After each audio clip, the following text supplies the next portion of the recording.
Hi friends, தலைப்பை பார்த்த உடனே புரிஞ்சிருந்திருப்பீங்க. மனைவியை இழந்து வாழ்றவரை பற்றி இன்றைய நிகழ்ச்சியில பார்க்க போறோங்கிறத. பெண்கள் நிகழ்ச்சியில ஆண்களுடைய பிரச்சனையை பற்றி ஏன் பேசுறோம்னு கேட்குறீங்களா?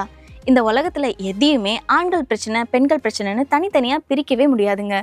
ஆண்களுக்கு கஷ்டம்னா அது பெண்களையும் பாதிக்கத்தான் செய்யும். நீங்க கூட மனைவியை இழந்தவரோட மகளா இருக்கலாம், தாயா இருக்கலாம், மாமியாரா இருக்கலாம், ஏன் பக்கத்து வீட்டுக்காரங்களா இருக்கலாம், கூட வேலை பார்க்குறவங்களா இருக்கலாம். அவங்க மனநிலை எப்படி இருக்கும், அவங்க உணர்வுகள் எப்படி இருக்கும், அவங்கள நாம எப்படி ட்ரீட் பண்ணணும் அப்படிங்கிறதெல்லாம் நம்ம தெரிஞ்சுக்கணும் இல்லையா? அதான் இந்த ப்ரோக்ராம். பார்க்கலாமா? பிரீனா, தலை காஞ்சிட்டாமா? சீக்கிரம் வா, முடிய பின்னி விடுறேன். எங்கள் காலேஜ் ஸ்டாஃப்லாம் என் முடியை பார்த்து ஆச்சரியப்படுவாங்க. என்னமோ ஸ்பெஷலாக முடிக்கு தடுவியான்னு கேட்பாங்க. அதுக்கு நீ என்ன சொல்லுவ? எங்கள் அம்மா எனக்குன்னு ஸ்பெஷலாக சீயக்காய் பொடி தயார் பண்ணுவாங்க. அது கூட என்னெல்லாமோ சேர்ப்பாங்க. எனக்கு அதெல்லாம் தெரியாதுன்னு சொல்லுவேன். உன் பின்னல் ரொம்ப அழகாக இருக்குதுன்னு சொல்லுவாங்க. எனக்கு பின்னி விடுறதும் எங்கள் அம்மானு தான் சொல்லுவேன். யூ ஆர் வெரி லக்கின்னு சொல்லுவாங்க. உங்கள் அம்மா வேலை பார்த்துட்டு இருந்தாலும் உன்னை நல்லா கவனிச்சுக்கிறாங்கன்னு சொல்லுவாங்க. நான் என் பொண்ணை கவனிக்காம வேற யாரு கவனிப்பா? ஃப்ரீனா, கிளம்பிட்டியா? நேரமாகுது. அப்பா உடனே பைக்கில் காலேஜில் கொண்டு விட்டுட்டு அம்மாவையும் ஆஃபீஸில் கொண்டு விடணும். அதுக்கப்புறம் நான் வேலைக்கு போகணும். சீக்கிரம் கிளம்பு. இது 5 நிமிஷத்தில் ரெடி ஆயிருவேன்ப்பா. உங்களுக்கும் பூரிய தட்டில் எடுத்து வச்சிருக்கேன். பிரீனா கிளம்புறதுக்குள்ள நீங்களும் சாப்பிட்ருங்க. ஆஃபீஸ் போகிற நாளைக்கு எதுக்கு இப்படி எலாபரேட்டாக சமையல் பண்ணுற திவ்யா? பூரி பண்ணா பிரீனா கூட 2 சாப்பிட்டு போவா. நீங்களும் ஆசையாக சாப்பிடுவீங்க. சரி திவ்யா, நேரம் ஆயிடுச்சு, நீ சாப்பிடு. எனக்கு சாப்பிடணுன்னே தோணலை. ஒரு மாதிரியா தலையை சுற்றிட்டு வருது. அடுப்பில் காயிற எண்ணெய் பக்கத்தில் ரொம்ப நேரம் நின்னதுனால இப்படி இருக்குதோ என்னவோ தெரியல. டயர்டாகவும் இருக்குது. ஒருவேளை சுகர் லெவல் குறைஞ்சிருக்குமோ? இருக்கலாம். நானும் ஒழுங்காக டயட்டில் இருக்கேன். ஆனால் சுகர் டேப்லெட்டும் போடுறேன். அதனால் குறையிறதுக்கு சான்ஸும் இருக்குது. ஒரு ஸ்பூன் சுகரை வேணா வாயில் போட்டுக்கிறியா? பார்க்கலாம். கொஞ்ச நேரம் உட்காந்து ரெஸ்ட் எடுத்தா சரியாருன்னு நினைக்கிறேன். நீங்கள் பிரீனாவை சீக்கிரமாக காலேஜில் விட்டுட்டு வாங்க. அதுக்குள்ளே நான் கிளம்பி ரெடியாக இருக்கிறேன். அப்பா நான் ரெடி. ஃப்ரீனா காலேஜுக்கு போக 10 நிமிஷம், வர 10 நிமிஷம். நான் இன்னும் 20 நிமிஷத்தில் வந்துடுவேன். திவ்யா, நீ ரெடியாக இரு. சரி. அம்மா பாய். பாய் பிரீனா. திவ்யா, திவ்யா, நான் வந்துட்டேன். நீ கிளம்பிட்டியா? எப்போவுமே ரெடியாக வெளியே நிற்பாள, காணுமே. திவ்யா, திவ்யா, உள்ளே இருப்பாளோ? திவ்யா, திவ்யா, ஐயோ திவ்யா, சேரில் ஒரு மாதிரி சுருண்டு கிடக்கா. திவ்யா, திவ்யா, தலை சரிஞ்சிருக்கு, மூச்சு பேச்சே இல்லை. திவ்யா, அம்மா திவ்யா, உனக்கு என்னம்மா ஆச்சு? ஐயோ ஐயோ திவ்யா, திவ்யா, உனக்கு என்னம்மா ஆச்சு? சார், என்னாச்சு? உங்கள் சத்தம் கேட்டு உள்ளே வந்தேன். என்ன சார் ஆச்சு? சார் பாருங்க சார், திவ்யா ஒரு மாதிரி கிடக்குறா. சுலோகுமார் சார், கண்ட்ரோல் யுவர் செல்ஃப். ஒன்றும் ஆகாது. நான் உடனே ஆம்புலன்ஸு ஃபோன் பண்ணுறேன். நம்ம உடனே ஹாஸ்பிட்டல் கொண்டு போயிடலாம். பக்கத்து வீட்டில் ராஜா சாரையும் கூப்பிடுறேன்.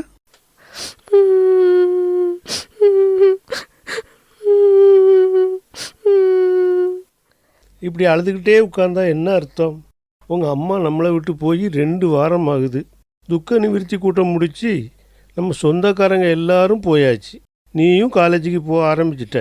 நீ புக்கை எடுத்து படிச்சினா இன்னும் பார்க்கல. அப்பா, எனக்கு அம்மா ஞாபகமாகவே இருக்குது. எனக்கும் அம்மா ஞாபகம் இருக்கத்தான் செய்யுது. ஆனால் என்ன பண்ண, நாமும் நமக்கு குறித்த ஓட்டத்தை ஓடணும். உன் முடி எப்படி கிடக்குது பாரு, கொண்ட போடு.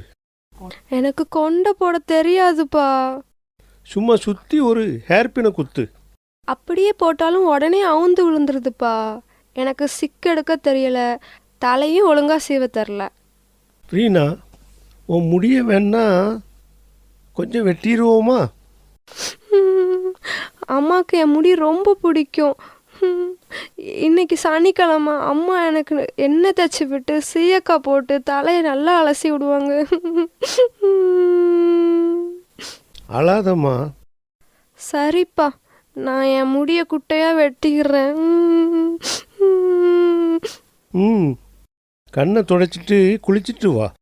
நான் ஏதாவது பிரேக்ஃபாஸ்ட் பண்ணி வைக்கிறேன். என்னப்பா பண்ண போறீங்க? ரவா உப்புமா பண்ணவா? முந்தா நேத்து நீங்கள் பண்ணின ரவா உப்புமா பாத்திரத்தை விட்டு வரவே இல்லை. பாதிக்கு மேலே பாத்திரத்தோடய ஒட்டிக்கிட்டு. இன்னைக்கு அவல் பண்ணி பார்க்கட்டுமா?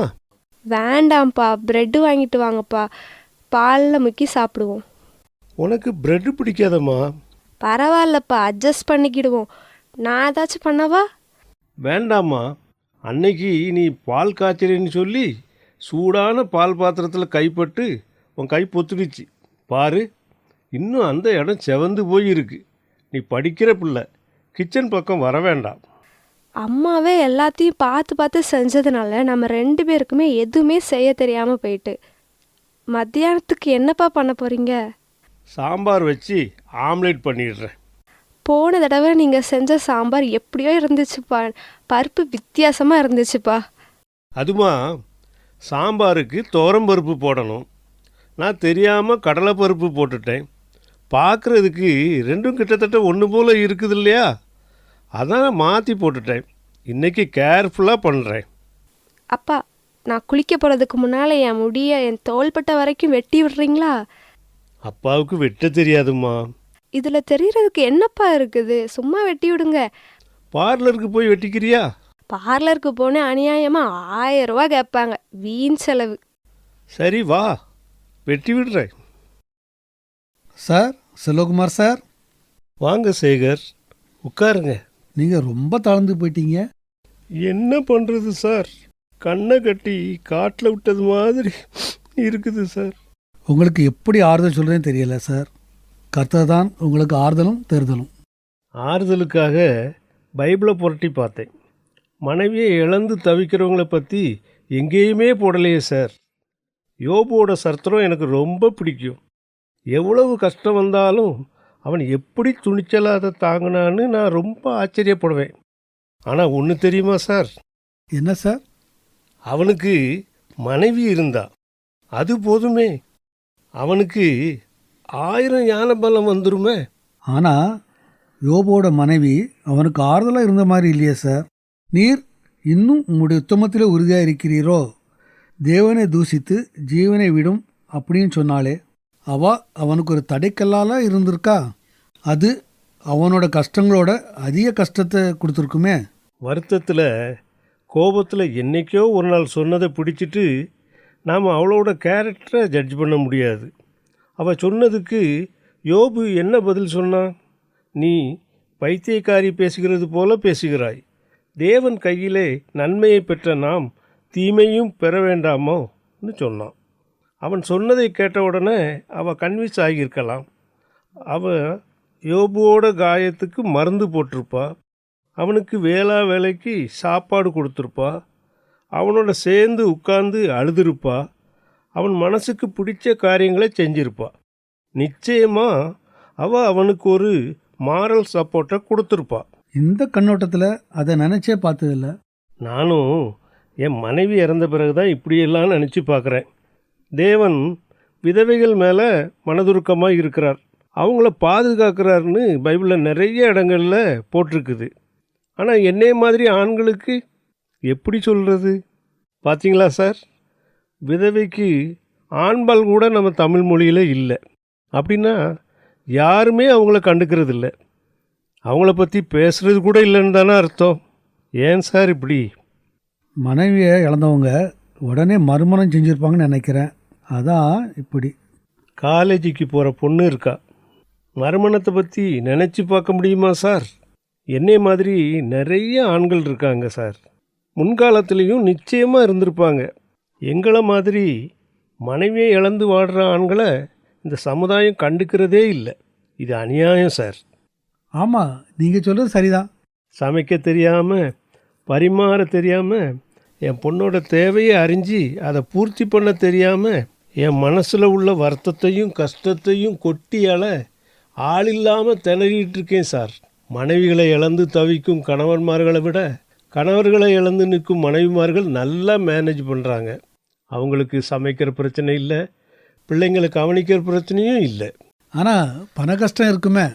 எனக்கும் தான் பண கஷ்டம் இருக்குது. திவ்யா ஒரு ப்ரைவேட் கம்பெனியில் தான் வேலை பார்த்துக்கிட்டு இருந்தா. பிஎஃப் பென்ஷன் எதுவும் கிடையாது. என்னோட அவ தான் அதிக சம்பளம் வாங்கிட்டு இருந்தா. இப்போது வரவு பாதிக்கு மேலே குறைஞ்சிடுச்சு. ஆனாலும் வர்ற பணத்தில் குடும்பத்தை ஓட்ட வேண்டியது இருக்குது. என் ஒய்ஃபோட துக்க நிவர்த்தி கூட்டத்துக்கு வந்தவங்களெல்லாம் சொல்லி வச்ச மாதிரி என்கிட்ட ஒன்று சொன்னாங்க. என்ன சொன்னாங்க? உங்களுக்கு என்ன கஷ்டம்னாலும் என்ன தேவைனாலும் எனக்கு ஃபோன் பண்ணுங்க, நான் உங்களுக்கு உதவி செய்கிறேன்னு சொன்னாங்க. நானும் எத்தனையோ பேருக்கு ஃபோன் பண்ணிட்டேன். ஒருத்தர் கூட என் ஃபோனுக்கு ஆன்சர் பண்ணலை.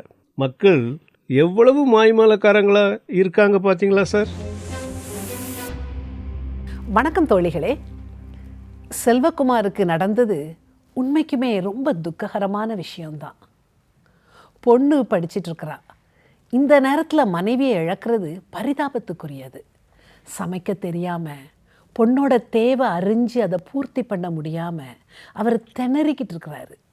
இதில் பண கஷ்டம் வேற, உறவுகள் நட்புகளோட உதவியும் இல்லாத பரிதாபமான நிலை. ஓகே, தொடர்ந்து கலந்துரையாடலை பார்க்கலாம். இன்னைக்கு இதை பற்றி பேச டாக்டர் டாரிஸ் லெஸ்லி வந்திருக்கிறாங்க. வணக்கம் டாரிஸ். வணக்கம். மனைவியை இழந்து அப்படிங்கிற கதையை பார்த்தோம். கணவனை இழந்து வாழ்கிற பெண்கள் உண்மைக்குமே கஷ்டம்தான், ரொம்ப கஷ்டம்தான். துணை இல்லாமல் பிள்ளைகளை வளர்க்குறது கஷ்டம். ஆனாலும் அவங்கள விட மனைவியை இழந்து வாழ்கிற கணவன் இன்னும் ரொம்ப அதிகமாக கஷ்டப்படுற மாதிரி தெரியுது இல்லையா? அதை பற்றி நீங்கள் கொஞ்சம் சொல்லுங்களேன். அதாவது நம்ம சமூகத்தில் ஆண்கள் ஆதிக்கம் உள்ளவங்கிற மாதிரி இந்த மேல் சாவனிஸ்ட் சொசைட்டின்னு நம்ம சொல்லுவோம் இல்லையா? ஆண்கள் ஆதிக்கம் ரொம்ப இருக்குது. இப்போ அந்த காலத்தில் நம்ம பார்த்தோம் அப்படின்னு சொல்லியாச்சுன்னா கூட்டு குடும்பமாக இருந்திருப்பாங்க. அதனால் ஒரு ஆணுக்கு அவருடைய துணைவி போயிட்டா கூட குடும்பத்தில் உள்ளவங்க மிச்ச கவனத்தில் மிச்ச காரியங்கள். அதனால அவங்களுக்கு அந்த பர்சனலாக அந்த இழப்பு உங்கள் மனசுக்குள்ளே இருந்தால் கூட அந்த மற்ற காரியங்களை பார்க்கணுங்கிற அந்த ப்ராப்ளம் இல்லாதனால ஓரளவு அவங்க என்ன பண்ணிடுவாங்க, மேனேஜ் பண்ணிட்டு போய்க்கிடுவாங்க. ஆனால் இன்னைக்கு நமக்கு ட்ரெடிஷ்னலாக அந்த ஒரு ஐடியா என்ன அப்படின்னா, வீட்டு காரியங்கள் எல்லாத்தையும் பார்க்குறது யார்? பெண்கள் தான். 90% ஆஃப் இன்னைக்கு கொஞ்சம் மாறி இருக்கலாம். இன்னும் பெண்களும் நிறைய பேர் வேலைக்கு போகிறாங்க, அதுவும் நைட் டியூட்டிக்கெல்லாம் போகிறாங்க. அதனால கொஞ்சம் மாறி இருக்கலாம். ஆனால் ஜென்ரலாக நம்ம ஐடியா அப்படி என்னன்னா, பெண்கள் தான் வீட்டை கவனிக்கணும், ஆண்களுக்கு வேலை பார்க்குறது தான் மெயின். அவங்களோட உத்தியோகம் புருஷ லட்சணம்னு சொல்கிற மாதிரி அவங்களுக்கு உத்தியோகம் தான் மெயின். மற்றபடி எல்லா காரியத்தையும் ஒரு பெண் தான் கவனிச்சுக்கிறா. அதனால ஒரு ஆண் இறந்து போனால் கூட அந்த பெண்ணுக்கு எல்லா வேலையும் செய்கிறத விட அந்த ஒரு வேலை தான் அவளுக்கு எக்ஸ்ட்ராவாக வரும். இப்போ அஃப்கோர்ஸ் அதாவது அந்த பெயின், சஃபரிங், தேவை, கஷ்டம் எல்லாம் இருக்குது. அதை தாண்டி நான் சொல்கிறது என்னென்னா, இந்த ஒரு இதுதான் அவளுக்கு கூடும். அதனால அதுவும் அவளுக்கு இருந்துச்சு அப்படின்னா அவளால் அந்த ஓரளவுக்கு என்ன பண்ணிடுவா, மேனேஜ் பண்ணிட்டு கொண்டு போயிட முடியும். ஆனால் இந்த ஆண் என்ன அப்படின்னு சொல்லும்போது அவர் பண்ணுற மெயின் வேலை சம்பாதிக்கிறது மாத்திரம்தான். மிச்ச இதில் எல்லாமே 90% தெரியாமல் இருக்கும். இப்போ இந்த மாதிரி ஒரு சிச்சுவேஷன் வரும்போது இதையும் பார்க்கணும், அதையும் பார்க்கணும்.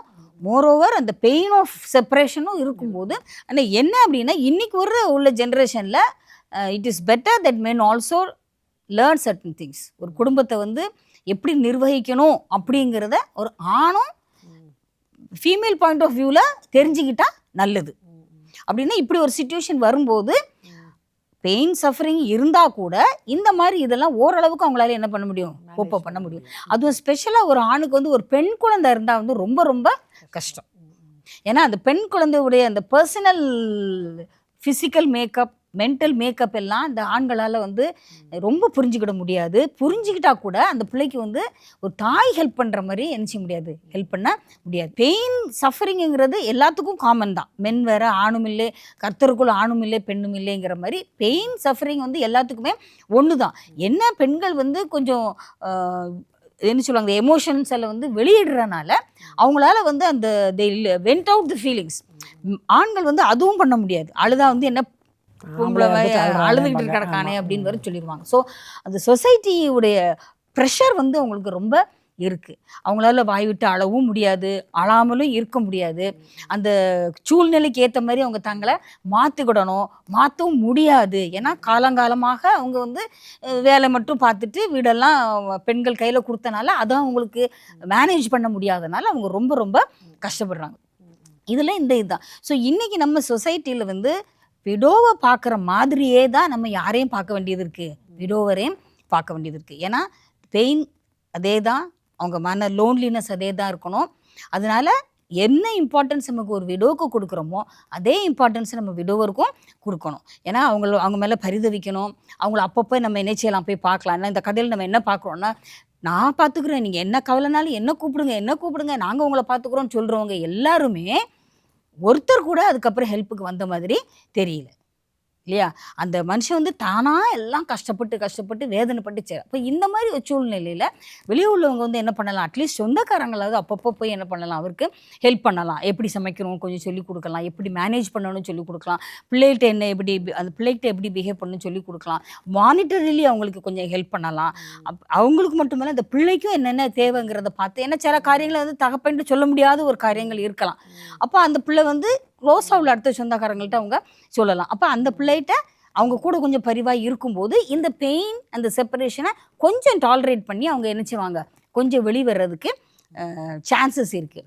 அடுத்தது வந்து இந்த தாய் வந்து இறந்து போகிறதுக்கு முன்னாலேயே எல்லா தாய்களும் ஃபார் தட் மேட்டர் எந்தெந்த காலத்தில் அந்தந்த பிள்ளைகளை எப்படி அவங்கள தான் இல்லாட்டா கூட அட்ஜஸ்ட் பண்ண வைக்க முடியுமோ அதே மாதிரி இந்த பிள்ளைகளை என்ன செய்யணும், ட்ரெயின் பண்ணி அந்தந்த தாய் பாருங்க, என் பிள்ளைக்கு செய்யாமல் வேறு யாருக்கு செய்ய போகிறேன்னு சொல்லிட்டு எல்லாத்தையும் தலை மேலே இழுத்து போட்டுட்டு அவளே செய்கிறா. காலம் அந்த பிஸி நேரத்தில் கூட இஷ்டத்தை பார்த்து செய்யறா. நல்லதுதான் இல்லைங்கிற அவருடைய பாசத்தை வெளிப்படுத்துறா. ஆனா சில காரியங்கள்ல வந்து இப்படி ஓவரா நம்ம இப்படி பண்ணும்போது அந்த இழப்பு வந்து பின்னால் இந்த பிள்ளைகளுக்கு வந்து ரொம்ப கஷ்டத்தை உண்டாக்குது. ஸோ இந்த காரியத்துல அவ தலை சீவுறது முதற்கொண்டு அவ பார்க்கறதுனால இந்த மாதிரி காரியங்களெல்லாம் மகளையே அவ என்ன பண்ணலாம், செய்ய வைக்கலாம் இல்லையா? அப்படின்னு சொல்லி இருக்கிறாருன்னா நம்ம வந்து அவங்களுக்கு வந்து உதவி செய்யணும், தான தர்மம் பண்ணவும் நன்மை செய்யும் மறவாதீர்கள், இப்படிப்பட்ட பலிகளில் ஆண்டவர் பிரியமாக இருக்கிறாருன்னு போட்டிருக்கு. அப்போ நன்மை செய்கிறது மாத்திரமல்ல, தான தர்மம் மற்றவங்களுக்கும் நிச்சயம் நம்ம கொடுக்கணும். ஏன்னா ஆண்டவர் அதை தான் நம்ம சொல்ல, ஒருவருக்கொருவர் நேசிங்கள், நம்மளை நேசிக்கிற மாதிரி பிற நேசிக்கணும். அப்போ நம்மளுக்கு அதே கஷ்டம் வந்தால் நம்ம எப்படி ஃபீல் பண்ணுவோமோ அதே மாதிரி அவங்களும் அதை ஃபீல் பண்ண வச்சு ஃபீல் பண்ணி அவங்களுடைய நிலைமையை நம்ம உணர்ந்து அவங்களுக்காக நம்ம என்ன செய்யலாம், எக்ஸ்ட்ரா மைல் போய் அவங்களுக்கு என்ன பண்ணணும், கொஞ்சம் ஹெல்ப் பண்ணணும், எம்பத்தைஸ் பண்ணணும். எம்பத்தைஸ் பண்ணும்போது அவங்களுக்கும் சரி இப்போ நம்ம வந்து ஹெல்ப் பண்ணுறதுக்கு நம்மளுக்கு ஆட்கள் இருக்குது, நம்ம வாழ்க்கையில் நம்ம பிழைச்சிடலாம், நம்ம தப்பிச்சிடலாம், நம்ம வந்துடலாம். ஏன்னா இந்த கதையில் வந்து அதான் எல்லாரும் எனக்கு ஃபோன் பண்ணாங்க, அப்படி பண்ணுறேன் இப்படி பண்ணுறேன்னு. ஆனால் இது வரைக்கும் எனக்கு ஒன்றுமே ஒருத்தரும் வரல. ரொம்ப க்ளோஸாக உள்ள ஃப்ரெண்ட்ஸ் அண்ட் ரிலேட்டிவ்ஸ் வந்து ஒரே ஒரு ஃப்ரெண்டு மட்டும்தான் இதில் வந்து என்ன செய்கிறான், கேட்குறான். ஆனால் அவன் கூட ரொம்ப ஹெல்ப் பண்ண முடியல, ஏதோ வந்து அதில் உட்காந்து அவருக்கு கொஞ்சம் ஆறுதலாக இருக்கான். அவர்கிட்ட ஆமாம் ஆறுதலாக இருக்கிறனால அவர் வந்து ரொம்ப மனம் விட்டு அந்த ஃப்ரெண்டுகிட்ட சொல்கிறாரு.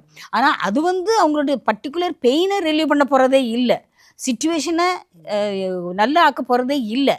என்ன சும்மா வந்து கேட்டுட்டு போகலாம். அஃப்கோர்ஸ் கொஞ்சம் மனசு அந்த இடத்துல கொஞ்சம் இளைப்பாறுதல் தருமே தவிர வேறு இது மாதிரி இருக்குது. ஆனால் உண்மையாக ஹெல்ப் பண்ணுறவங்க வந்து கூட இருந்து இந்த இது இப்படி செய்ய அப்படி செய்ய அப்படின்னு சொல்லிட்டு. இப்போ ஏன்னா உலகமே அவங்களுக்கு தெரியாமல் இருந்திருக்கும் ஒய்ஃப் எல்லா வேலையும் செய்யும்போது. எக்ஸாம்பிளுக்கு ஒரு ரியல் லைஃப்பில் தெரிஞ்ச ஒருத்தவங்களோடது ஒய்ஃப் வந்து போயிட்டா.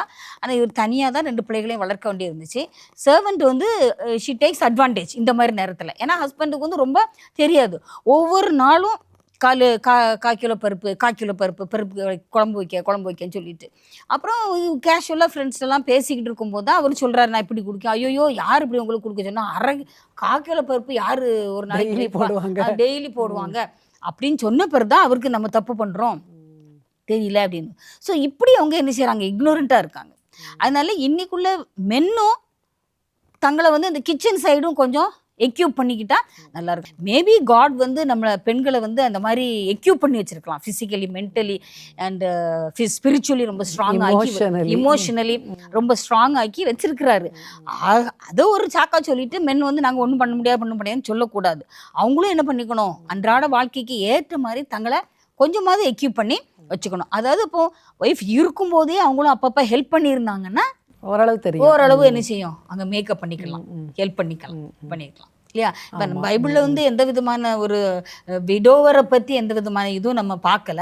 நான் என்ன நினைக்கிறேன்னா, அந்த காலத்துல வந்து மனைவியை இழந்தா உடனே திருமணம் பண்ணிடுவாங்க. பண்ணிடுவாங்க. ஆமா ஆமா. அந்த மாதிரி ஒரு சுச்சுவேஷன் இருக்கனால விடோவர் அப்படின்னு யாரும் இருந்திருக்க மாட்டாங்களா, இருக்கலாம். அதனாலதான் பைபிள்ல ரொம்ப ஆமா. இல்ல. ஆனா இன்னைக்கு வந்து காலகட்டத்துல ஒரு யங்கா இருந்தா இட்ஸ் நாட் அ ப்ராப்ளம். ஆமா, உடனே திருப்பி திருப்பி சின்ன பிள்ளைகள் இருந்தா கூட பண்ணிக்கிறாங்க. அது ஒன்றும் ப்ராப்ளம் இல்லாம ஆமா. அவருக்கு பாதகம் இல்லாதபடி பண்ணிக்கிறாங்க. ஆனா இந்த கதையில வருத மாதிரி காலேஜ் கோயிங் கேர்ள்ஸ் கேர்ள் இருக்கும்போது அது வந்து கொஞ்சம் ஒரு டெலிகேட் இஷ்யூவா இருக்கு, ஆமா. சென்சிட்டிவா இருக்கு. இவ்வளவு ஆமா. வயசு பிள்ளைய வச்சுட்டு இவன் திருமணம் பண்ணிக்கிட்டானே, ஏன் திருமணம் பண்றான், எதுக்கு பண்றாங்கிறதெல்லாம் யாருமே யோசிக்க மாட்டாங்க. பண்ணாட்டினாலும் பண்ணும்பாங்க, பண்ணுனா ஏன் பண்ணுனாம்பாங்க. அது அதனால society இப்படின்னா அப்படி பட் பேசுவோம். இவருக்கு அது இஷ்டம் இல்ல. இல்ல. அதனால தான் இவரோட சிச்சுவேஷன் வந்து ரொம்ப ரொம்ப ஒரு இக்கட்டான நிலைமையில இருக்கு. அதனால இவருமே கொஞ்சம் இது தன்னை எக்யூப் பண்ணிக்கிட்டாச்சுன்னா ஓரளவுக்கு அந்த குடும்பத்தை அவர் மேனேஜ் பண்ணி கொண்டு போகலாம். ஸோ இப்போ நம்ம இதுலேருந்து என்ன படிக்கிறோம் அப்படின்னா, எல்லாரும் சேர்ந்து நல்லா சந்தோஷமாக வாழணும் தான் நம்ம ஆசைப்படுறோம். அதான் காட்ஸ் பிளெஸிங் இருக்கணும். ஆனாலும் நம்ம அடுத்த ஆள் இல்லாட்டினாலும் அடுத்தவங்களை வந்து சர்வை பண்ணுறதுக்கு, தான் காலில் நிற்கிறதுக்கு பிள்ளைகள், கணவன், மனைவி எல்லாருமே தங்களை தாங்களே என்ன செஞ்சுக்கிறணும், எக்யூப் பண்ணணும். அப்போ ஃபினான்ஷியலாவோ ஃபிசிக்கலாவோ ஈவன் மென்டலாக கூட நம்ம சப்போர்ட் எல்லாம் ஆண்டவரை மட்டும் வச்சுட்டு நம்ம வாழ்கிறதுக்கு நம்ம எக்யூப் பண்ணி பிள்ளைகளை வாழணும். இது ஒரு படிப்பனை. நமக்கு இப்படி நடக்காது நம்ம நாளைக்கு சொல்ல முடியாது. ஆமாம். ஸோ அப்படி நினச்சி நம்ம வாழ்ந்தோம் அப்படின்னா இழப்பு வந்து கஷ்டத்தை கொடுக்கும் தான். பட் ஸ்டில் கொஞ்சம் நம்ம அதை சர்வை பண்ணணும். ஆமாம், நம்ம வாழ்க்கையை நம்ம ஓடி முடிக்கணும். ஆமாம், ஓடி முடிக்கிறப்ப கொஞ்சம் ஓரளவு நம்ம கடமையை செய்கிறோம் அப்படின்னு ஒரு இதோடு நம்ம செய்யலாம். ஓகே, நீங்கள் இதெல்லாம் சொல்லி மக்களுக்கு புரிய வச்சதுக்கு ரொம்ப தேங்க்ஸ். கல்லூரி செல்லும் மகளை தனி ஆணாக வளர்ப்பது மிகப்பெரிய சவால். முதல்ல அவங்க சந்திக்கும் பிரச்சனைகளை பற்றி பார்க்கலாம். நம்ம ஏற்கனவே சொன்னபடி பெண்கள் அழுது புலம்பிடுவாங்க. ஆனால் ஆண்கள் அழவும் முடியாமல் துக்கத்தை அடக்கவும் முடியாமல் மனசுக்குள்ளேயே வச்சு கஷ்டப்பட்டுக்கிட்டு இருப்பாங்க. மனைவியோட பிரிவை தாங்க முடியாமல் தானும் கஷ்டப்பட்டுக்கிட்டு இருக்கும்போது மகளையும் ஆறுதல் படுத்தி அவளையும் வாழ்க்கையில் ஒரு நல்ல நிலைமைக்கு கொண்டு வர்றதை நினச்சி பார்க்கும்போதே இவங்க மனதளவில் நொறுங்கி போயிடுவாங்க. இவ்வளவு நாள் தந்தைக்குரிய கடமைகளை மட்டுமே செஞ்சுக்கிட்டு இருந்தவங்க இப்போ தாயோட பொறுப்புகளையும் சேர்ந்து சுமக்கணும். பொதுவாக பெண்கள் தங்கள் குழந்தைங்களுடைய ஆரோக்கியத்தை நல்லா கவனிச்சுக்கிடுவாங்க. சத்துள்ள உணவை சமைச்சு கொடுப்பாங்க. பிள்ளைங்களுடைய உணர்வு ரீதியான தேவைகளை எளிதாக புரிஞ்சுக்குவாங்க. மனைவியை இழந்த ஆண்களுக்கு இது எல்லாத்தையும் புரிஞ்சு செயல்படவே பல வருஷங்கள் எடுக்கும். அடுத்து தனிமை. கணவன் மனைவி 2 பேரும் மனம் விட்டு பேசுறது மாதிரி யார்கிட்டையும் பேச முடியாது. பிள்ளைங்களை இவங்க தான் ஆறுதல் படுத்தணுமே தவிர அவங்க கிட்ட இருந்து ஆறுதலை பெற முடியாது. தங்கள் எண்ணங்கள், ஆசைகள் இது எல்லாத்தையும் சொல்ல துணை இல்லாமல் தனிமையில் தவிப்பாங்க. அடுத்து பொருளாதார அழுத்தம் ஏற்படும். 2 பேர் வருமானத்தில் வாழ்ந்துக்கிட்டு இருந்த குடும்பம் திடீர்னு ஒருத்தரோட சம்பளத்தில் வாழ வேண்டிய நிலைக்கு தள்ளப்படுது. 2 பேர் வருமானத்தை மனசில் வச்சு அவங்க லோன் வாங்கியிருந்திருக்கலாம். பிள்ளைங்க கல்வி ஃபீஸ் அதிகமாக இருக்கும். இப்போ மனைவி இறந்த பிறகு இவங்க ஸ்டாண்டர்ட் ஆஃப் லிவிங்கே மாறும். ஒன்றன் பின் ஒன்றாக வரும் செலவுகளை சமாளிக்க முடியாமல் திணறுவாங்க. பணப்பிரச்சனையை சமாளிக்க ஓவர் டைம் பண்ணலாம் அல்லது இன்னொரு வேலைக்கு போகலாம். இதனால் பிள்ளைங்களோட இருக்கும் நேரம் குறையும். இது பிள்ளைங்க மனசையும் உணர்வுகளையும் இன்னும் பாதிக்கும். தன்னுடைய எதிர்கால திட்டம், பிள்ளைங்களுடைய மேல் படிப்பு, திருமணம் இது எல்லாத்தையும் தனி ஆளாக நின்று கவனிக்கணும். இது மன அழுத்தத்தை உண்டாக்கலாம். இது எல்லாத்துக்கும் மேலே மறுமணம் செய்ய சொல்லி உற்றார் உறவினர் வற்புறுத்துவாங்க. அவங்க கிட்ட தன்னுடைய நிலைமையை எடுத்து சொல்லி புரிய வைக்கிறதுக்குள்ள போதும்னு ஆயிரும். சில பெண்களை வேற சஜஸ்ட் பண்ணுவாங்க. உறுதியாக வேண்டாம்னு சொல்கிறது மூலம் பல பேருடைய பகையையும் சம்பாதிக்க நேரிடும். இப்படி பல பிரச்சனைகளை சொல்லிக்கிட்டே போகலாம். மனைவியை இழந்த ஆண்கள் உண்மைக்குமே பரிதாபத்துக்குரியவங்க தான். இவங்க கடவுள்கிட்ட தேவனே ஏன் எனக்கு இப்படி நடக்குதுன்னு கேட்க முடியுமா? யோபு சொல்கிறத கேளுங்க. யோபு 9:12. இதோ அவர் பறித்து கொண்டு போகிறார், அவரை மறிப்பவன் யார்? நீர் என்ன செய்கிறீர் என்று அவரை கேட்பவன் யார்? நாம யாருங்க அவரை கேட்கறதுக்கு? ரோமர் 9:20-23 வசனங்களில் பவுல் தெளிவாக சொல்கிறாரு. அப்படியானால் மனுஷனே, தேவனோடு எதிர்த்து தர்க்கிக்கிற நீ யார்? உருவாக்கப்பட்ட வஸ்து உருவாக்கினவனை நோக்கி நீ என்னை ஏன் இப்படி உண்டாக்கினாய் என்று சொல்லலாமா?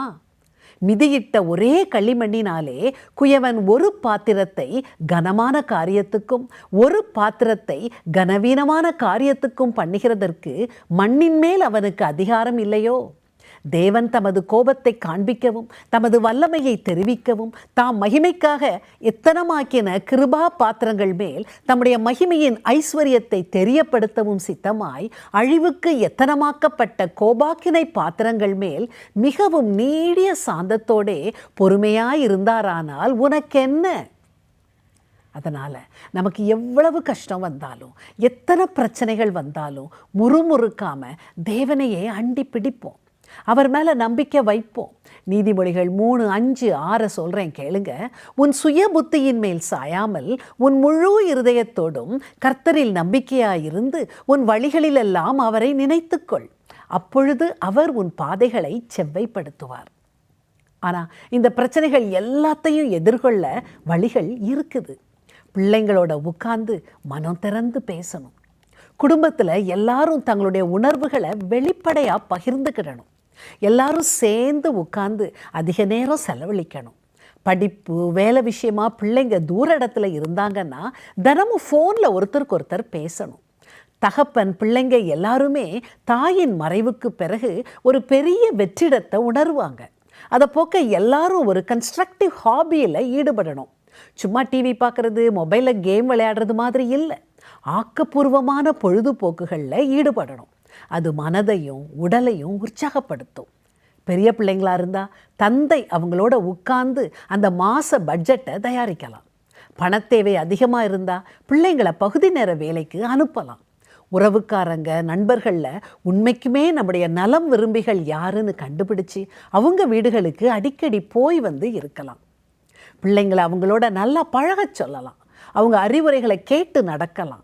அப்பப்போ அவங்க குடும்பத்தோட சின்ன சின்ன பிக்னிக் போயிட்டு வரலாம். உடல் சோர்வுறும்போது மனம் தளரும்போது நம்ம இன்னும் ஆண்டவரை இறுக கட்டி பிடிக்கணும். அதிக நேரம் ஜெபத்தில் கழிக்கணும். நமக்காக மட்டும் இல்லை, அடுத்தவங்களுக்காகவும் உறுத்தா ஜெபம் பண்ணணும். கிறிஸ்துவ அறியாதவங்க பெயர் கிறிஸ்தவங்களாக இருக்கிறவங்க அவருடைய அன்பை தெரிஞ்சுக்கிடணும்னு வாஞ்சையோடு ஜெபிக்கணும். ஆறுதலை உலக மக்கள்கிட்ட தேடுறதை விட்டுட்டு வேதாகமத்தில் தேடணும். எனக்கு தெரிஞ்ச மனைவியை இழந்த ஒரு நண்பர் இந்த வசனத்தை மனப்பாடமாக படித்து அடிக்கடி அதை சொல்லி காட்டுவார். 2 கொரிந்தியர் 4:16-17-18. ஆனபடியினாலே நாங்கள் சோர்ந்து போகிறதில்லை.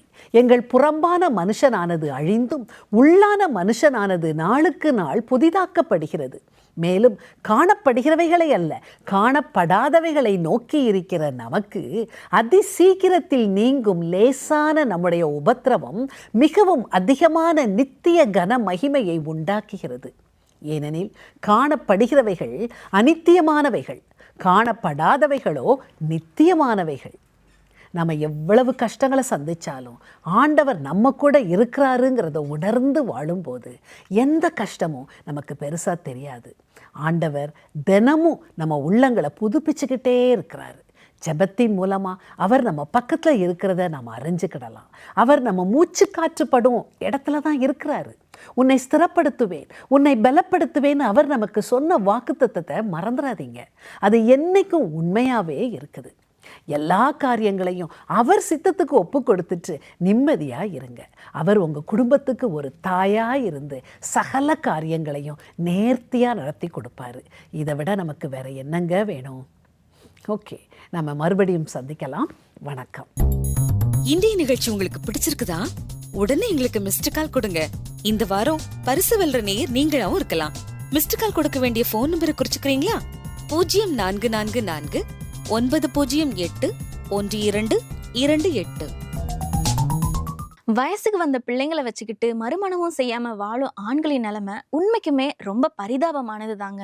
இப்படிப்பட்டவங்க கிட்ட நாம இன்னும் கொஞ்சம் கனிவா அனுசரணையா இருக்கணும்னு முடிவெடுத்திருக்கேன். என்னால செய்ய முடிஞ்ச அளவு அவங்களுக்கு உதவி செய்யணும்னு நினைச்சிருக்கேன். நீங்களும் இப்படிதான் முடிவு செஞ்சிருப்பீங்கன்னு நினைக்கிறேன். அப்படித்தானே? குட். பாய்.